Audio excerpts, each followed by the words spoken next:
Hello guys, कैसे हो? I hope कि आप बहुत बढ़िया होगे। मैं जसदीप सिंह आज आपके सामने लेकर आया हूं कंप्यूटर का सेशन। और जैसा कि आप सबको पता है गाइस कि कंप्यूटर में हम कहां तक पहुंच चुके हैं, तो उस पे जाने से पहले गाइस आप सबका हार्दिक स्वागत है आपके अपने चैनल पर। तो गाइस चलते हैं हमारे आज के सेशन पर। और सेशन पर जाने से पहले फटाफट आप इस चैनल को सब्सक्राइब कर दें और साथ साथ गाइस आप क्या कर दीजिए, शेयर कर दीजिए इस चैनल को, ताकि उस तक पहुंच सके जिसको इस टॉपिक की ज़रूरत है। तो गाइस आज का हमारा जो टॉपिक है कंप्यूटर के अंदर वो है टाइप्स ऑफ कंप्यूटर, यानी कंप्यूटर के प्रकार। ध्यान रखिएगा। अब गाइस हमने सबसे पहले पढ़ा हिस्ट्री के बाद गाइस हमने पढ़ी उसकी पीढ़ियाँ। और गाइस पीढ़ियों के बाद हम किस पर पहुंच गए हैं? हम पहुंच गए हैं कि धीरे धीरे जब कंप्यूटर का विकास हुआ तो उनके प्रकार कैसे बनाए गए, यानी टाइप्स ऑफ कंप्यूटर कैसे बनाया गया। तो गाइस टाइप्स ऑफ कंप्यूटर की अगर हम बात करते हैं तो सबसे पहले टाइप्स ऑफ कंप्यूटर के अंदर फर्स्ट नंबर पे कौन सा आता है? कार्य के आधार पर। किस आधार पर आता है गाइस? कार्य के आधार पर। यह बात ध्यान रखिएगा, यानी कार्य के आधार पर कंप्यूटर का क्या हुआ? निर्माण हुआ। उसके बाद जब कार्य के बाद हुआ तो गाइस किसके बाद? उद्देश्य के आधार पर क्या हुआ? इसका जन्म हुआ। और फिर धीरे धीरे आकार के आधार पर भी इसका क्या हुआ? जन्म हुआ। तो गाइस हमको बात याद रखनी है कि कंप्यूटर के प्रकार जो हैं वो आधुनिक युग तक, अगर हम बात करते हैं आधुनिक युग तक, 3 प्रकार से बांटे गए हैं। पहला भाग कार्य के आधार पर, दूसरा भाग उद्देश्य के आधार पर, और तीसरा भाग आप सबको पता है आकार के आधार पर। उसके बाद गाइस हमने थोड़ी सी बात की थी इसके बारे में कि कार्य के आधार के ऊपर हमारे पास 3 तरह के क्या आते हैं? कंप्यूटर आते हैं। फर्स्ट नंबर पर जो कंप्यूटर है वो आपको पता है एनालॉग कंप्यूटर। सेकंड नंबर पर गाइस आता है डिजिटल कंप्यूटर।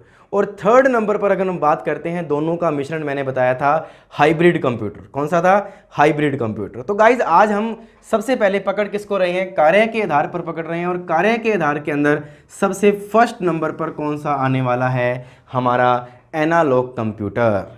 ये देख लीजिए आप, ये एनालॉग कंप्यूटर है। अब देखिए गाइस, अगर हम एनालॉग कंप्यूटर की बात करते हैं तो एनालॉग कंप्यूटर में सबसे पहली बात कर लेते हैं प्रयोग किस चीज़ का होता है। तो गाइस इसके अंदर प्रयोग होता है भौतिक मात्रा का। किसका होता है?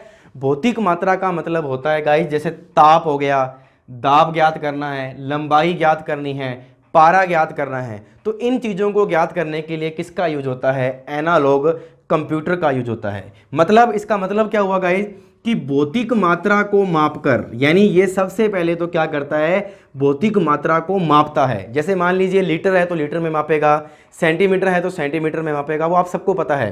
केल्विन है तो केल्विन में मापेगा। तो भौतिक मात्रा को मापकर उनके परिणामों को अंकों में क्या कर देता है? प्रदर्शित कर देता है। यानी अगर हम बात करें, आपका लास्ट स्टेप को पकड़ते हैं इसको, पेट्रोल पंप पर लगा कंप्यूटर एक कैसा कंप्यूटर है गाइज?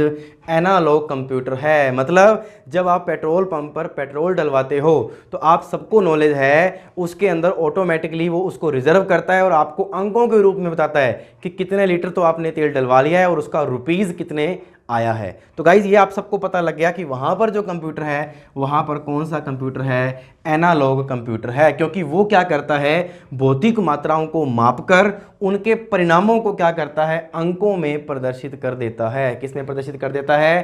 अंकों में प्रदर्शित कर देता है। उसके बाद गाइज ये कंप्यूटर मात्राओं को अंकों में दिखाते हैं। आप सबको पता लग गया, क्योंकि मात्राओं को अंकों में जब दिखाएगा तभी अपने को पता लगेगा कि वो कौन सा कंप्यूटर है? एनालॉग कंप्यूटर है। उसके बाद गाइज इसका उपयोग कहाँ कहाँ हो रहा है? इसका उपयोग हो रहा है विज्ञान के क्षेत्र में। ध्यान रखिएगा, इंजीनियरिंग क्षेत्र में। किस में हो रहा है? इंजीनियरिंग के क्षेत्र में। अगर थोड़ा सा और आगे चल जाते हैं तो आपको सबको पता हो गया भूकंप सूचक यंत्र। इसमें क्या करता है? इसमें पहले तो मात्राओं को अपने पास पढ़ता है, उसके बाद उसको अंकों में दिखा देता है कि ये 4.2 के हिसाब से आया। अभी आपको शायद ध्यान होगा, अभी बीते दिन किस में आया है? दिल्ली में आया था 4.2 के रेशो के हिसाब से। तो आप सबको पता लग गया होगा कि भूकंप सूचक यंत्र। उसके बाद गाइस स्पीडोमीटर में भी क्या होता है? इसका यूज होता है, आप सबको पता है। और गाइस सबसे बड़ी बात इस एनालॉग कंप्यूटर की क्या है कि ये अपने अंदर डाटा को क्या नहीं रखता? स्टोर करके नहीं रखता है। यानी उसी टाइम आपको शो कर देगा और उसके बाद वो क्या हो जाएगा? मिट जाएगा। जैसे कभी अब अगर आप पेट्रोल पंप पर गए हो और आपने अगर उससे बिल मांगा है और बिल कब मांग लिया आपने? जब आपने तेल डलवाया और उसके बाद कोई और दूसरा व्यक्ति अपने बाइक में तेल डलवा लेता है, आप भूल जाते हो बिल लेना और बाद में कहते हो कि सर मुझे बिल चाहिए, तो वो आपको क्या बात कहेगा कि सॉरी सर, अब आपको बिल नहीं मिल सकता, क्योंकि आपका जो 200 रुपये का या 300 रुपये का जो भी आपने तेल डलवाया है वो अब नेक्स्ट किसी का भी अगर आएगा तो ही मैं दे पाऊंगा आपको, अदरवाइज आपको नहीं मिलने वाला, क्योंकि वो उसको क्या नहीं रखता, स्टोर नहीं रखता है। तो गाइज ये सिंबॉलिक भाषा का क्या करता है, प्रयोग करता है, ध्यान रखिएगा। ये जो भी रिजल्ट देते हैं यह अपने पास बिना रिकॉर्ड रखे रखकर आपके सामने दिखा देता है, यानी खुद के अंदर कभी भी क्या नहीं करता, ये रिकॉर्ड नहीं रखता। तो गाइज याद रखिएगा, एनालॉग कंप्यूटर की अगर हम बात करते हैं तो एनालॉग कंप्यूटर एक तरह की किस पर आधारित है, भौतिक मात्राओं पर आधारित है। जो कंप्यूटर मात्राओं को अंकों में दिखा देते हैं उन्हें क्या कहा जाता है, एनालॉग कंप्यूटर कहा जाता है, जो कि विज्ञान और इंजीनियरिंग क्षेत्र में सबसे ज़्यादा क्या हो रहे हैं, यूज हो रहे हैं, जिनका खुद की क्या है भाषा, सिंबॉलिक भाषा में ये अपना प्रयोग करते हैं। और पेट्रोल पंप पर लगा कंप्यूटर एक कैसा कंप्यूटर है, एनालॉग कंप्यूटर है। तो गाइज आई होप कि आपको फर्स्ट नंबर पर जो कंप्यूटर था एनालॉग कंप्यूटर, कार्य के आधार पर वो आपको क्लियर हो गया होगा। तो गाइस चलते हैं हमारे सेकंड नंबर पार्ट, जो कि मैंने आपको बताया हुआ है डिजिटल कंप्यूटर। कौन सा गाइस, डिजिटल कंप्यूटर।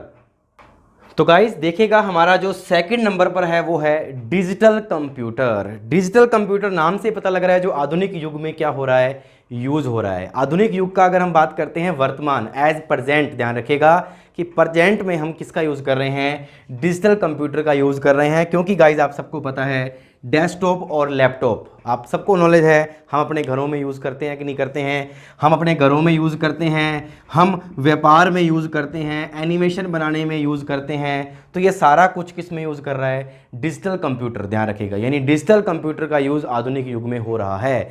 अब गाइस बात कर लेते हैं कि जो डिजिटल कंप्यूटर है वो अंकों की गणना करने के लिए बनाया गया। किसकी गणना करने के लिए, अंकों की गणना करने के लिए बनाया गया है। और सबसे मेन चीज़ ये गाइस कि डिजिटल कंप्यूटर किस सिद्धांत पर काम करता है, बाइनरी डिजिट पर आधारित काम करता है। यानी 0 और 1 पर आधारित क्या करता है, ये काम करता है। क्योंकि आप सबको पता है कि ये इनपुट किए गए डाटा वह प्रोग्राम्स को, ध्यान रखिएगा, इनपुट जो हम अपनी तरफ से इनपुट करेंगे, डालेंगे उसके अंदर, और प्रोग्राम्स को 0 और 1 में बदलकर इलेक्ट्रॉनिक रूप में क्या करता है, दिखा देता है। उसे ही हम क्या कहते हैं, डिजिटल कंप्यूटर कहते हैं। गाइस छोटा सा उदाहरण दूंगा आपको मैं एक बेसिक कंसेप्ट का, देखिएगा आप।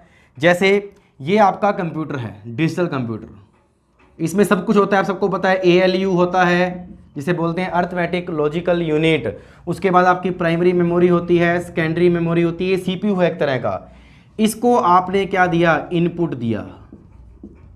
इसको आपने क्या दिया, इनपुट दिया। अब यहां से जब इनपुट दोगे तो ये 0 और 1 में लेगा। ये देखिए, ये इनपुट किए गए डाटा व प्रोग्राम्स को 0 और 1 में बदलकर, मतलब आपसे जब भी लेगा तो 0 और 1 में लेगा, इसके अंदर एडजस्ट करेगा तब भी 0 और 1 में करेगा, ध्यान रखिएगा। और जब आपको आउटपुट देगा तो किस रूप में देगा, इलेक्ट्रॉनिक रूप में दिखा देता है। जिसमें आपको चाहिए, जिसमें आप चाहते हो उस रूप को क्या कह देगा, वो डिजिटल कंप्यूटर की श्रेणी में रख देगा। मतलब इनपुट करेगा 0-1, उसके बाद उसको संग्रहित करेगा, इकट्ठा करेगा, प्रोसेसिंग करेगा, उसके बाद उसका उत्तर भी 0-1 में, लेकिन उसको देगा किस रूप में, इलेक्ट्रॉनिक रूप में देगा, जिस रूप में आप चाहते हो। तो गाइज आई होप कि आपको डिजिटल कंप्यूटर के बारे में भी समझ में आ गया होगा कि डिजिटल कंप्यूटर अंकों की गणना करने के लिए बनाया गया है। और एनालॉग कंप्यूटर आप सबको पता है भौतिक राशियां यानी भौतिक मात्राएं, ताप दाब दाब, इनके लिए बनाया गया है। तो गाइज आई होप कि आपको डिजिटल कंप्यूटर भी समझ में आ गया होगा और एनालॉग कंप्यूटर भी समझ में आ गया होगा। तो फटाफट एक लाइक का थंब बनाकर मुझे बता दीजिए कि सर हमें क्लियर है यहाँ तक, और हम चलते हैं आगे की तरफ। एक बार इसका स्क्रीनशॉट ले लीजिए गाइस। हाँ जी गाइस, तो देखिए हमारे सामने है हमारा थर्ड नंबर पॉइंट, कार्य के आधार पर हाइब्रिड कंप्यूटर, कि जिसका नाम क्या है, हाइब्रिड कंप्यूटर।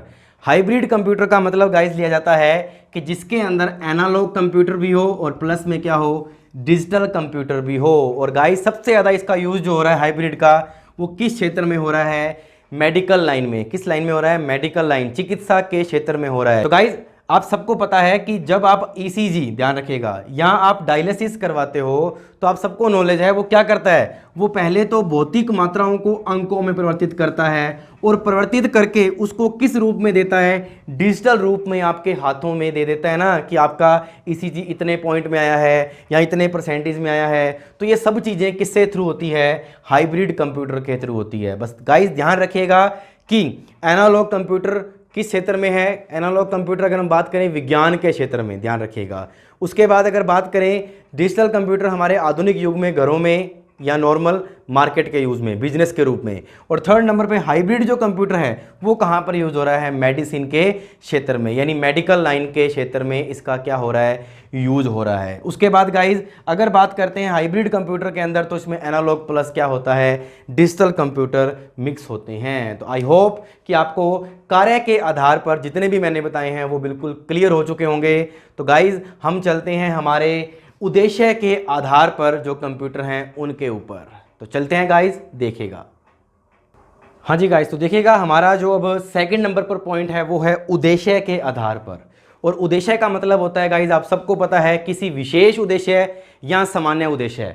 तो आपके सामने दो तरह की बातें आई हैं, एक तो सामान्य उद्देश्य वाला कंप्यूटर होता है और एक विशिष्ट उद्देश्य वाला कंप्यूटर होता है।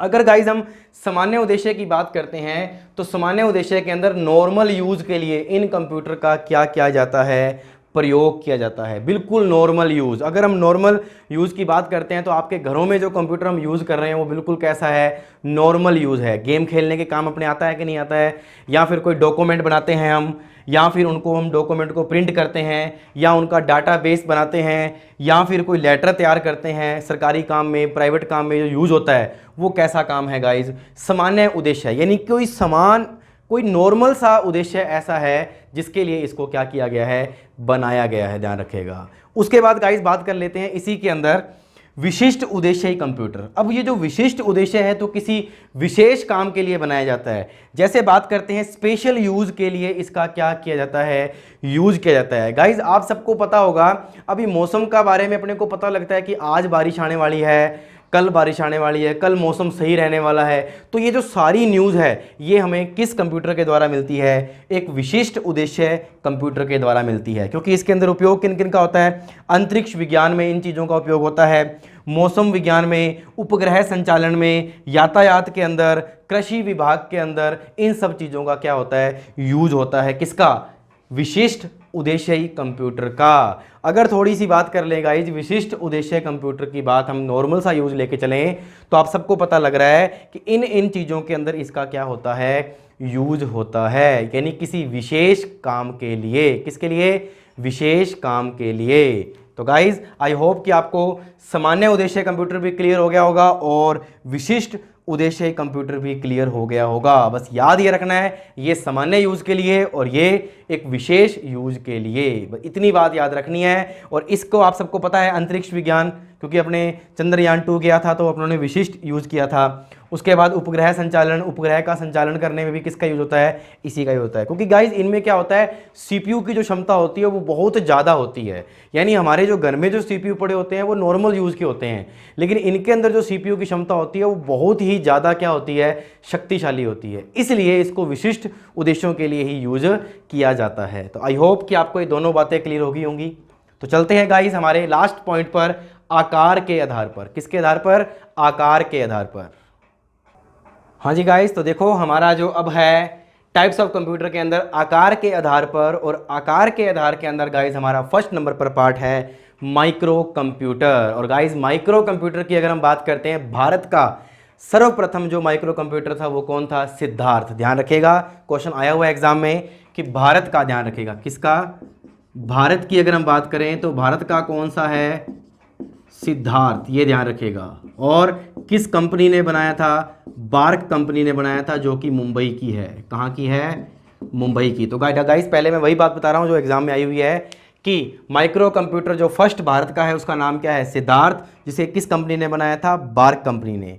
अब गाइस बात कर देते हैं कि माइक्रो कंप्यूटर में होता क्या है। तो गाइस माइक्रो कंप्यूटर में यूज़ होता है माइक्रो प्रोसेसर। आप सबको पता है, हमने पीडीओ में यूज़ किया था। जिस कंप्यूटर में माइक्रो प्रोसेसर होता है उसे हम क्या कहते हैं, माइक्रो कंप्यूटर कहते हैं। क्या कहते हैं, माइक्रो कंप्यूटर कहते हैं। और गाइज यह एक छोटे आकार का होता है जिसको हम सुविधाजनक अपनी स्थिति के अनुसार कहीं भी रख सकते हैं, तो उन्हें क्या कहा जाता है, माइक्रो कंप्यूटर कहा जाता है। जैसे हम बात कर लेते हैं हमारे वर्तमान में डेस्कटॉप कंप्यूटर हैं, पीसी है, लैपटॉप है, पीडीए है, पीडीए मतलब होता है पर्सनल डिजिटल कंप्यूटर, ध्यान रखेगा, असिस्टेंट कह सकते हैं। उसके बाद गाइज अपने बात कर लेते हैं पॉम टॉप, तो ये भी सारी चीज़ें जिसमें आती हैं वो क्या होता है, माइक्रो कंप्यूटर होता है, जिनका आकार क्या होता है, छोटा होता है, जो कि एक नॉर्मल जगह पर हम उन्हें रख सकते हैं। गाइज बिल्कुल लास्ट में आपको मैं सब कुछ दिखाऊंगा, एनालॉग कंप्यूटर कैसा होता है, डिजिटल कंप्यूटर कैसा होता है, हाइब्रिड कंप्यूटर कैसा होता है, सामान्य यूज में आने वाले कैसे होते हैं, विशिष्ट यूज में आने वाले कैसे होते हैं,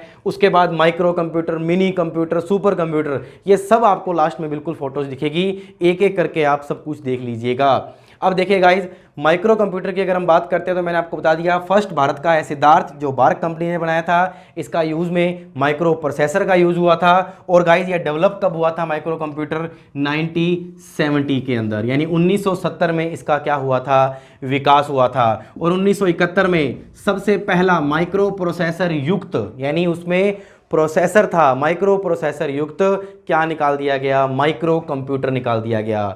सबसे पहला, ध्यान रखिएगा, ये विश्व का है गाइस, ध्यान रखिएगा, ये देखो यह विश्व का सबसे पहला माइक्रो कंप्यूटर था। बात अगर भारत की आएगी तो सिद्धार्थ है, और अगर बात विश्व की आएगी तो पहला माइक्रो कंप्यूटर कौन सा है, अल्टेयर 8800, अल्टेयर 8800। और गाइज इस कंप्यूटर को और किस नाम से जानते हैं, ये RKCL के अंदर क्वेश्चन पूछा गया है, ध्यान रखिएगा। बताइए इस कंप्यूटर को और किस नाम से जानते हैं, माइक्रो कंप्यूटर को, तो आपको बता दें गाइस, माइक्रो कंप्यूटर को बोलते हैं कंप्यूटर ऑन ए चिप, ये ध्यान रखिएगा, कंप्यूटर ऑन ए चिप। तो ये गाइस ध्यान रखिएगा कि माइक्रो कंप्यूटर को और किस नाम से जानते हैं, कंप्यूटर इन ए चिप या कंप्यूटर ऑन ए चिप। उसके बाद गाइस यह विश्व का सबसे पहला माइक्रो कंप्यूटर हो गया।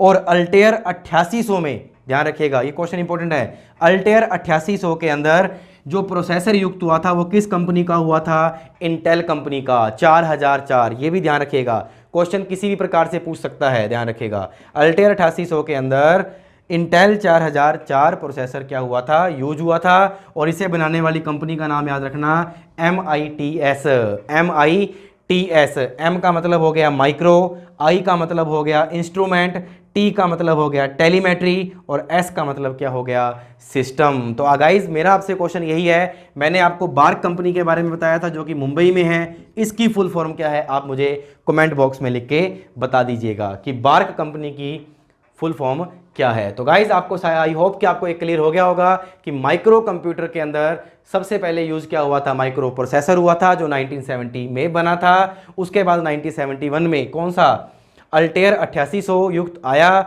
और यह विश्व का सबसे पहला माइक्रो कंप्यूटर था। और इसे बनाने वाली कंपनी का नाम क्या था, MITS, जिसका फुल फॉर्म है माइक्रो इंस्ट्रूमेंट टेलीमेट्री और सिस्टम। तो गाइज आई होप कि आपको ये बात क्लियर होगी माइक्रो कंप्यूटर के बारे में। और माइक्रो कंप्यूटर के अंदर मैं आपको बता चुका हूँ, desktop computer, palm top computer, laptop computer, PC computer, जितने भी छोटे आकार के कंप्यूटर हैं वो सारे किस में आ जाते हैं, माइक्रो कंप्यूटर में आ जाते हैं। तो गाइज चलते हैं हमारे सेकंड नंबर पार्ट पर, आकार के आधार के अंदर सेकंड नंबर पार्ट हमारा मिनी कंप्यूटर।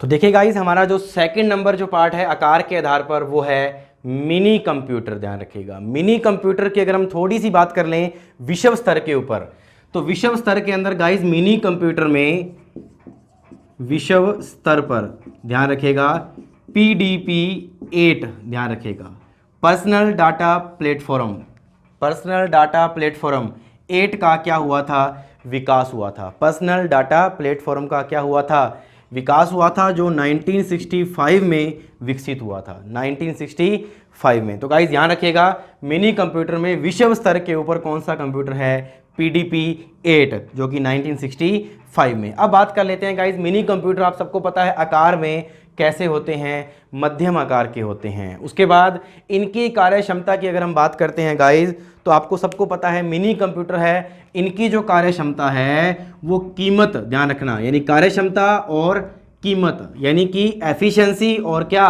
प्राइस, दोनों माइक्रो कंप्यूटर की तुलना में क्या होते हैं, अधिक होते हैं, यानी थोड़े से महंगे भी होते हैं, लेकिन इनकी जो कार्य क्षमता होती है वो माइक्रो कंप्यूटर से ज़्यादा क्या होती है, तेज होती है।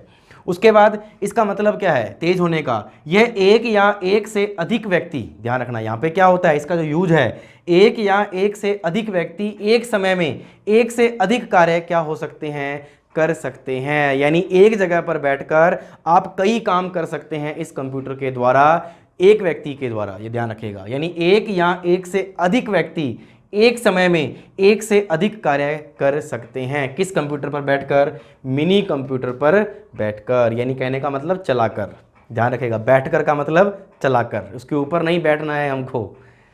आगे, इन्हें छोटी व मध्यम स्तर की कंपनियां क्या करती हैं, यूज करती हैं। यानी बिल्कुल छोटी स्तर की कंपनियां, या हम बात कर लेते हैं थोड़े से मध्यम स्तर की जो कंपनी है, यानी हम कह लेते हैं जो सीए है वो लगभग इन कंप्यूटर को क्या करते हैं, यूज करते हैं, क्योंकि वो मध्यम स्तर की कंपनियों में यूज हो जाते हैं। उसके बाद गाइज, इनकी जो गति है वो 10 से लेकर 30, ध्यान रखिएगा, ये गति याद रखिएगा, क्वेश्चन पेपर में आई हुई है, 10 से लेकर 30 MIPS, जिसको बोलते हैं मेगा इंस्ट्रक्शन पर सेकेंड। क्या बोलते हैं, मेगा इंस्ट्रक्शन पर सेकेंड, इसमें इनकी गति को मापा जाता है। और आप सबको पता है कंप्यूटर की गति हम किस में मापते हैं, MIPS में। वैसे गीगाहर्ट्ज़ अलग चीज़ है, यहाँ पे MIPS, और इसकी गति जो है वो 10 से लेकर किसके बीच में है, 30 के बीच में है। तो गाइज आपको ध्यान रखना है मिनी कंप्यूटर के बारे में कि फर्स्ट विश्व स्तर पे PDP 8 था, यह आकार में मध्यम था, कार्य क्षमता और कीमत दोनों में सबसे ज़्यादा है। इसके अंदर एक और एक से अधिक व्यक्ति बैठकर इस पर क्या कर सकते हैं, बहुत सारा यूज़ कर सकते हैं।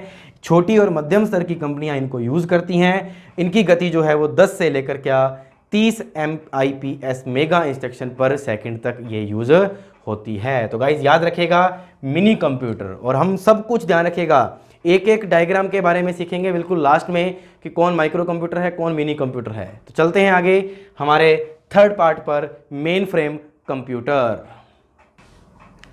तो देखिए गाइज, हमारा जो अब थर्ड नंबर पर है वो है मेन फ्रेम कंप्यूटर।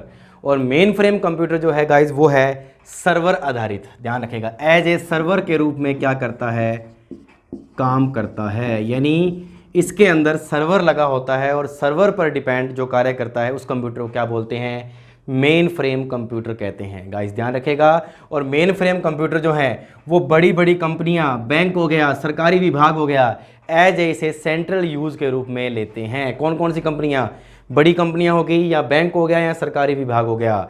फिर गाइस यहाँ पे एक वर्ड आया नोड, ध्यान रखिएगा, ये क्या है, इसको यूज़ यानी इसको एक्सेस करने के लिए किसका यूज़ होता है, नोड का इस्तेमाल किया जाता है। गाइज यहाँ नोड का जो मीन्स है वो किससे लिया जा रहा है, एज ए सर्वर से लिया जा रहा है। यानी इसमें इनका यूज़ करने के लिए, इनको एक्सेस करने के लिए सर्वर की क्या पड़ती है, ज़रूरत पड़ती है। उसके बाद गाइज आकार, कार्य क्षमता यानी एफिशिएंसी, और कीमत में मिनी व माइक्रो कंप्यूटर से क्या होते हैं, ये अधिक बड़े होते हैं, क्योंकि माइक्रो और मिनी से छोटे रह जाते हैं, ये थोड़े से क्या रह जाते हैं, बड़े रह जाते हैं। तो बस आपको याद ये रखना है कि mainframe computer as a कैसा काम करता है, सर्वर के रूप में काम करता है। और आपको पता होगा इसमें क्राई फर्स्ट नाम का जो कंप्यूटर था वो मेन फ्रेम कंप्यूटर के अंदर ही माना जाता है। और जो क्राई 2 है, हालांकि ये क्राई, अगर सिंपल क्राई लिखा हुआ आता है तो गाइस इसको हमने सुपर कंप्यूटर ही कहना है, ध्यान रखिएगा।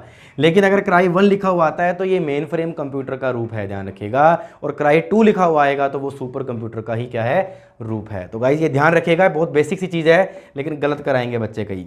तो क्राई फर्स्ट जो है वो मेन फ्रेम कंप्यूटर का यूज़ है। IBM का जो भी कंप्यूटर बना है वो किस रूप में बना है, मेन फ्रेम कंप्यूटर के रूप में बना है। तो गाइज आई होप कि आपको क्लियर हुआ हो, मेन फ्रेम कंप्यूटर भी क्लियर हो गया होगा। हमने माइक्रो कंप्यूटर पढ़ लिया, फिर उसके बाद हमने मिनी कंप्यूटर यूज़ पढ़ लिया, और उसके बाद पढ़ लिया मेन फ्रेम कंप्यूटर। और अब हम पढ़ने जा रहे हैं हमारा लास्ट पार्ट जो कि है सुपर कंप्यूटर। यानी सुपर कंप्यूटर आकार के आधार पर कैसे नापा गया है वो आपके सामने। और फिर उसके बाद में हम कुछ फ़ोटोज़ देखेंगे, उस फोटोज़ में आपको हर प्रकार की चीज़ दिख जाएगी कि कौन सा माइक्रो कंप्यूटर है, कौन मिनी कंप्यूटर है, कौन नोटपैड है, कौन PC है, सब कुछ आपको पता लग जाएगा, वो आप देख लीजिएगा। ठीक है गाइज़, वो हमारा लास्ट प्रोजेक्ट रहने वाला है।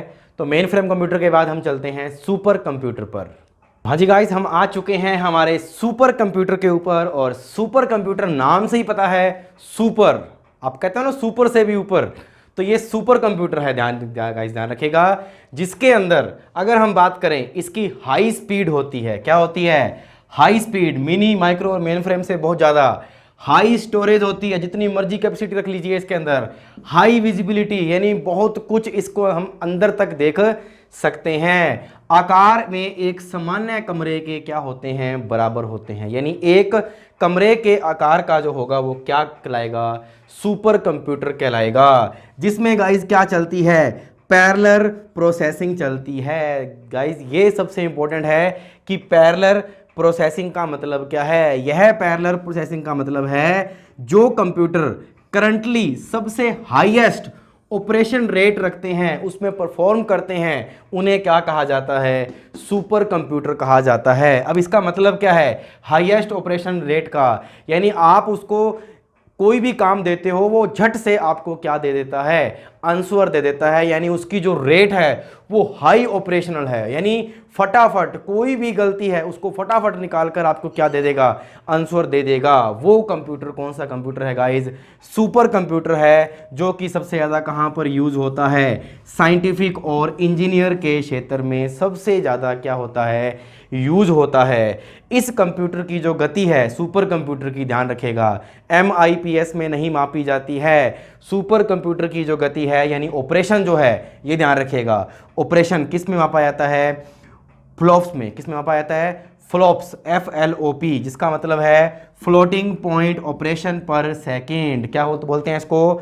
फ्लोटिंग पॉइंट ऑपरेशन पर सेकेंड। यानी गति तो हम कह सकते हैं कि MIPS में मापी जाती है, लेकिन इसका जो ऑपरेशन है यानी जो इसकी प्रोसेसिंग है वो फ्लॉप्स में मापी जाती है, फ्लोटिंग पॉइंट ऑपरेशन पर सेकेंड। अगर हम बात करें गाइस, यहां पर इंपॉर्टेंट चीज है, ये गलती करते हैं बच्चे। अगर पूछ लिया जाए विश्व का सबसे पहला सुपर कंप्यूटर कौन है, तो हमारा आंसर आएगा क्राई के, क्योंकि मैंने देखो लिखा तो हुआ है विश्व का पहला, लेकिन ध्यान रखिएगा विश्व का सबसे पहला जो सुपर कंप्यूटर था वो क्राई नाम से था, और के था जो 1979 में था। अब सुनते जाइएगा, विश्व का सबसे पहला ऐसा सुपर कंप्यूटर जो कि सक्सेस नहीं हुआ वो कौन सा है? CDC, जिसका नाम है कंट्रोल डाटा कॉरपोरेशन के द्वारा बनाया गया था। CDC 6600 1964 में इसको डेवलप किया गया था, लेकिन ये क्या नहीं हुआ था?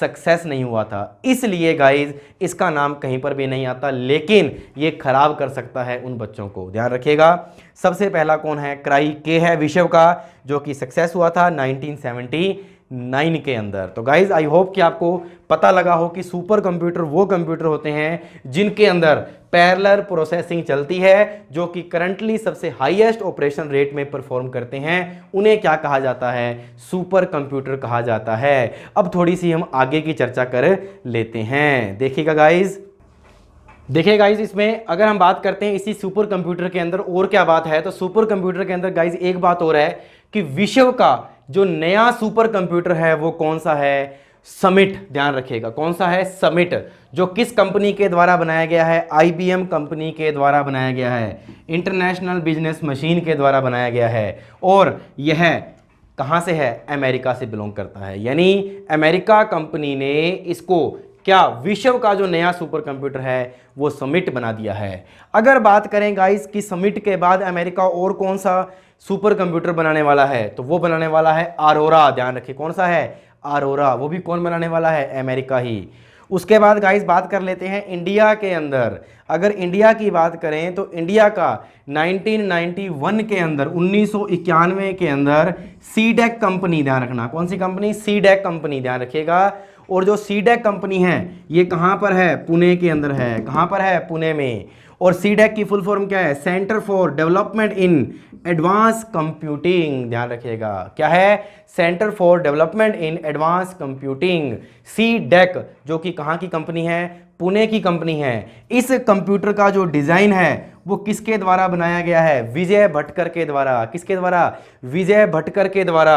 और गाइस अगर बात करें जो परम 8000 है, इसका बदला हुआ रूप भारत ने कौन सा बना दिया है? परम 10000। ये भी सुपर कंप्यूटर का ही क्या है? एक आकार है। ध्यान रखिएगा, एक रूप है। उसके बाद गाइस बात करें कि प्रत्यूष नाम से भी भारत ने 8 जनवरी, ध्यान रखिएगा, 2018 में प्रत्यूष नाम से भी क्या बना दिया था, सुपर कंप्यूटर बना दिया था। ये ध्यान रखिएगा, जो कि IITM कंपनी के द्वारा बनाया गया था। तो गाइज आई होप कि आपको आज का सेशन बहुत अच्छा लगा होगा जो मेरे द्वारा आपको बताया गया है। अब हम चर्चा कर लेते हैं कि जो हमने अब तक आज पूरा सिस्टमेटिक ढंग से टाइप्स ऑफ कंप्यूटर के पढ़े हैं, उनके जो डायग्राम है जो आपको दिखने चाहिए वो आपके स्क्रीन पर आपके सामने आ जाएंगे। तो गाइज देखिएगा जरूर, आप लास्ट में आपके पास हर प्रकार का आपके पास सुपर कंप्यूटर आएगा, मिनी कंप्यूटर आएगा, मेन फ्रेम कंप्यूटर आएगा, माइक्रो कंप्यूटर आएगा, बहुत से कंप्यूटर आएंगे। आपको उसके आगे लिखा होगा कि ये कौन सा कंप्यूटर है। तो गाइज